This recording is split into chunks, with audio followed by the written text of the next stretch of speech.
Ladies and gentlemen, Season 2 Reloaded is here, or at least almost here. It comes out at 9 a.m. Pacific Standard Time, but the patch notes have already come out, and that is what we're going to be diving into in this video, looking at everything that has changed in multiplayer, zombies, which is a big one, and finally Warzone as well. I will have timestamps for the specific modes if you're just interested in one, but what I will say is there's some really interesting updates to zombies, and I think zombie players are going to like it. In fact, I'm going to be streaming zombies when it comes out over on Twitch, which my Twitch will be linked down in the description. If you want to come hang out, I'm going to be doing some solo zombies, trying to complete the new mission solo.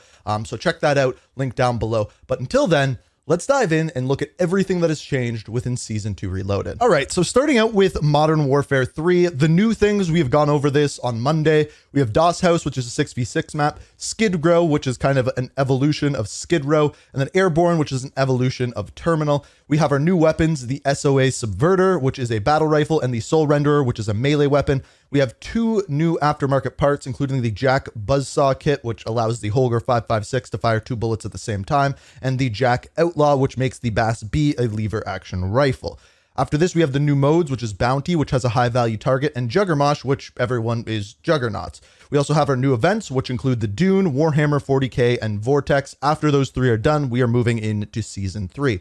Gameplay updates. Upon aiming down sights, the crosshair will now transition directly to the center of the player's screen rather than easing into position. We started to see this change at the beginning of Season 2. Now it is there. Customization, just some general fixes for that. As far as UI goes, they now added a filter to attachments by subcategories. So for example, you can do optics, like the hybrid or 4x or thermal. You can search by those types, which is a good addition, makes making classes a little bit faster. You can now track up to 5 challenges outside the challenge menu. I think that's cool. Better way to look at challenges. And then a bug fixes, as we are looking at here.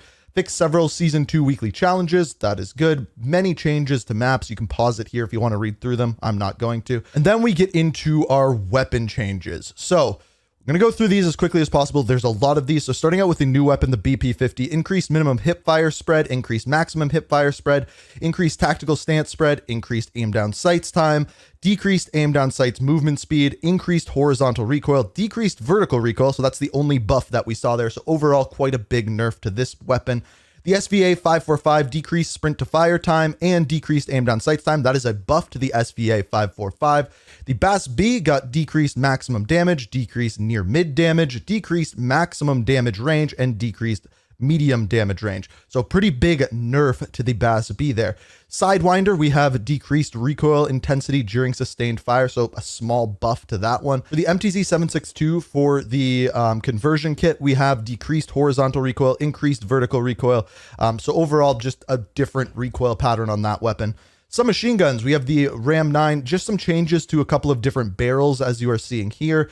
The Arm 9 with the conversion kit, bullets are now fired in a vertical column rather than a randomized spread. So believe it or not, that's actually a buff for that one. It should be easier to control that recoil. The WSP 9 decreased minimum standing hip fire spread, decreased maximum hip fire, and decreased tactical stance spread. So a buff to the hip fire on the WSP 9. The Rival 9 for the conversion kit, we have increased near medium damage range. So that one is a small buff to that weapon. The PDSW 528 improved alignment of the default iron sight. So a small buff you probably aren't even going to notice. The Lockman sub from Modern Warfare 2 increased maximum damage range, increased near mid damage range. So basically they are making the ranges better on this one. So a buff to that weapon. Moving into the shotguns, this one is only for the double barrel attachment. The damage pellet count now remains at 6 regardless of ammo capacity. So that was more so a bug that they are fixing here. The light machine guns, increased strength of aim down sights idle sway. So that's a nerf to the Peliamont. Then we have the Bruin MK9, decreased aim down sights time, increased lower torso damage multiplier, increased movement speed, increased crouch movement speed, increased tactical sprint. So all around a buff to the Bruin MK9. Sniper rifles, some optic changes there. The Cat AMR, decreased aim down sights time. So that is a buff. The XPX80, increased aim down sights time. So that is a nerf. The handguns, the Core 45, just the conversion crit, increased bullet velocity, so a slight buff there. The Renetti Jack Ferocity kit, they resolved some issues with that one, so nothing big there. The 9mm Damon, just the hand grip there. Now, launchers, the Stormender, the EMP effect will now properly apply to enemies in free-for-all modes. Apparently, it didn't work before. And then we have some attachment changes here for the hybrid optic, underbarrel launchers, and the Jack Limb Reaper.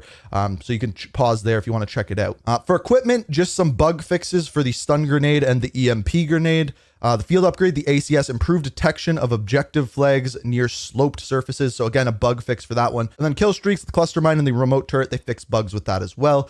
As far as ranked play, they added some restrictions, the Soul Renderer, that is the new melee weapon, and restrictions to the Rhino modular rig vest. Now, moving into zombies. So a bunch of new stuff here. So first of all, we have the new story mission, the new Dark Ether Rift, which is going to open after you finish up the story mission, I believe. So you're going to have to do that first. There is 3 new acquisitions and schematics. So the Mags of Holding, which makes it so you don't have to reload, the Blood Burner Key, which makes it so you can get the Blood Burner at any time, and the VR11 schematic. Now, this is the big one. This is the one that we didn't know was happening. So containment levels is essentially an exfil streak. So Season 2 Reloaded introduced containment levels, a new tiered exfil streak system, which is immediately available to all players starting today. When you complete contracts and successfully exfil from the EZ, to increase your containment level up to 100 across 10 tiers. So essentially a new leveling system only available through extracts within zombies.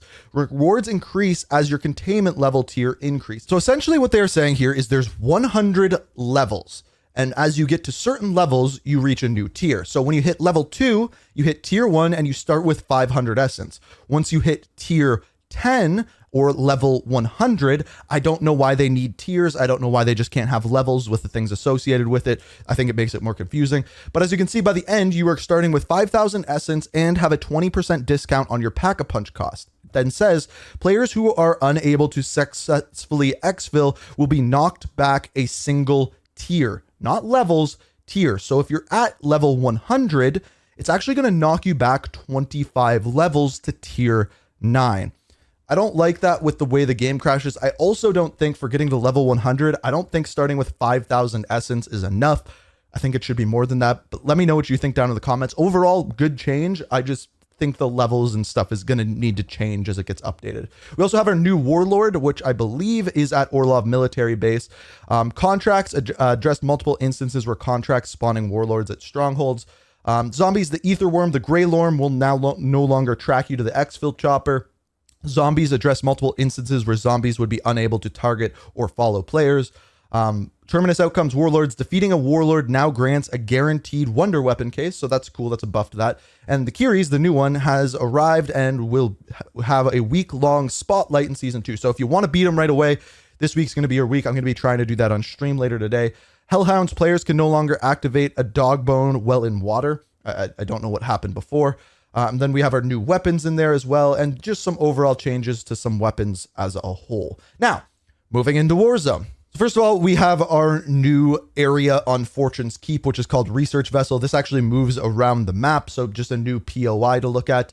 Modes, we have Vondel Battle Royale, which is a new mode. It now offers the beloved Battle Royale experience with its unique map design and a player count of 72. Champions Quest, Vondel Battle Royale will debut with its own version of the Champions Quest, which is pretty cool. So you can now play Battle Royale not only on Urzikstan, but also on Vondel. As far as our playlist goes, that's what we are looking at here.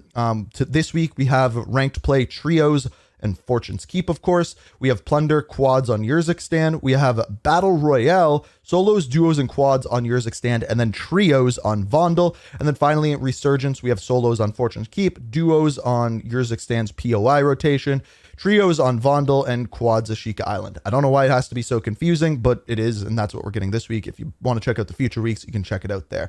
Of course, we have our new weapons and everything like that. We already talked about that. Now, we get into our weapon adjustments for Warzone as a whole. So these ones are for Warzone. The ones we looked at before were for Modern Warfare 3. So the MCW, near mid damage increased from 20 to 26, up from 24, and mid damage increased up to 23. So pretty big buff for the MCW.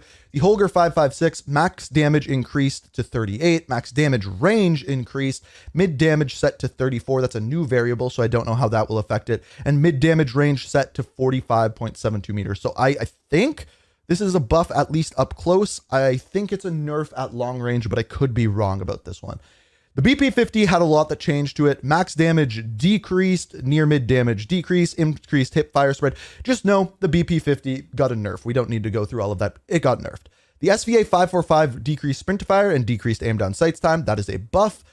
This weapon should be really, really good. It's one of my favorite weapons as is and should just be better now. The Ram 7 max damage decreased to 26.67 meters. So that's a nerf to the Ram 7. Battle rifles, the MTZ 762, max damage decreased, min damage decreased. So overall, a nerf to the MTZ 762. The BAS-B, the JAK Outlaw, increased gun pushback and increased camera pushback. So the gun just should feel different now. The Sidewinder decreased recoil intensity. So overall, a buff, but a small buff. The SMGs, the AMR9 with the Jack Eaton double barrel bullets are now fired vertical column. So a buff there, small buff as it is. The Ram 9, just some changes to barrels, just like we saw in multiplayer. The WSP 9, same hip fire change that we saw in multiplayer as well. The Rival 9 Headhunter, mid damage range increased by quite a bit, so a buff to that one. The PDSW improved alignment, so a slight buff there as well. The Lockwood 680, the same change that we had before, so I believe that is a nerf, but a very slight one, more so a bug fix as we talked about before. The Bruin MK9, so this one has decreased aim down sights time, lower torso damage multiplier is a buff, increased movement speed, increased crouch movement speed, increased tactical, so a buff all around to the Bruin as well. The Pelumont increased strength of aim down sights idle sway, so a small nerf there. Sniper rifles, decreased aim down sights time for the XRK Stalker, so a buff for that one. Decreased aim down sights time for the Cat AMR, and an increased aim down sights time for the SPX. Nerf to the XPX, buff and buff for those two. Handguns, we have the Renetti. This one is for the Jack Ferocity. Max damage increased and mid damage increased, so a buff to the Jack Ferocity for the Renetti. The Core 45, just the conversion crit, increased bullet velocity, so slightly better there. The TYR, mid damage range increased. Again, I still don't think this weapon's good. The Daemon just had a bug fix. And then we have Wonder Weapons, the Wonderwaff. The splash damage, the Wonderwaff is better, is essentially all you need to know. The underbarrel attachments, adjust an exploit with those. And the Jack Limb Reaper. They also had some audio improvements. So boosted the ascender distance by 16 feet, boosted the parachute distances by 100 feet. So that you should be able to hear way easier. So that's a big thing in my eyes, at least. Now, when you revive a team using a medic vest, it has a unique audio cue that players within a small radius can hear. I'm not sure why they did that one, but that's it. And a new unique sound has been added for reviving players so that it is significantly more noticeable to nearby players. I think that's a good thing overall as well. And then overall volume of reviving a teammate has been slightly increased. So some good audio changes there. Final elimination cam, a kill cam has been added to showcase the final elimination of each match across modes, excluding lockdown and plunder. I think that's really, really cool. Basically, the final kill cam has been added into Warzone. And then Resurgence combat record stat tracking has been enabled for Resurgence. So that's good. We also have our new items. We have personal decontamination station, buy station secondary weapons have been added in. We also have our bunker buster, which is our new kill streak. We've talked about that. And then we have some adjusted features as well. So pre-match lobby loadouts. Players can now instantly swap loadouts in the pre-match lobby rather than having to respawn. That's a cool improvement. Looting improvements, significant improvements have been made to the top and bottom shelf auto looting system. I'm not exactly sure what that means. Players can now expect more consistent and predictable auto pickup range for loot. I guess it's just auto pickup is a little better. Audio improvements, we kind of already talked about that one. Backpack auto refill, field upgrades, kill streaks, tacticals, lethals will now auto equip identical items that are found in the backpack. So that's good. If not, the next closest non-identical item will be equipped. So if you have a frag grenade, you throw that and you have a Semtex, it'll be automatically equipped. I think that's really good. Redeploy flare pack. A flare will now appear when players respawn via a redeploy pack. So that lets the rest of the lobby know what's going on. Minimap vehicles increase the distance which an enemy vehicle will now appear on the minimap by 10 meters. So you'll see them from further away. The most wanted time, reduce the most wanted contact time in Resurgence game mode to 3 minutes instead of 4. Also some Fortune's Keep adjustments as well. Some plunder, same thing, not going to go over that. Throwing knives, damage reduced to 175 down from 200. I'm not sure how that's going to affect people, but that is a pretty noticeable nerf. Frag grenade, mid damage reduced to 155 down from 200. Outer damage reduced to 110, so that's a nerf to the frag grenade. Battle Rage removed a reference in the Battle Rage description about quickly regenerating health. So just the description, nothing actually changed with it. A stun grenade, just an issue with that, and same with the EMP. Perks, quick fix, minor update to the description, same kind of thing that we saw before.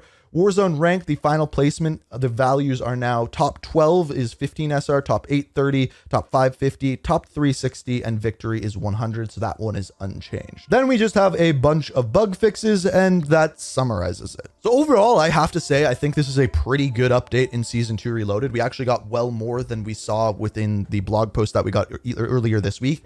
I think zombie players are going to be happy. The question that I have is what happens in Season 3? Are we going to get more big updates to zombies, or is this it until Season 3 Reloaded or Season 4? I think what comes after this is what's going to be the most important. But as far as a Season Reloaded update, I think pretty solid. Let's just see what happens next. So let me know what you think down in the comments. I'll be streaming later today. Check that out. Link down below. And as always, thank you so much for watching. And until next time, peace. We are reaching for the stars, but we're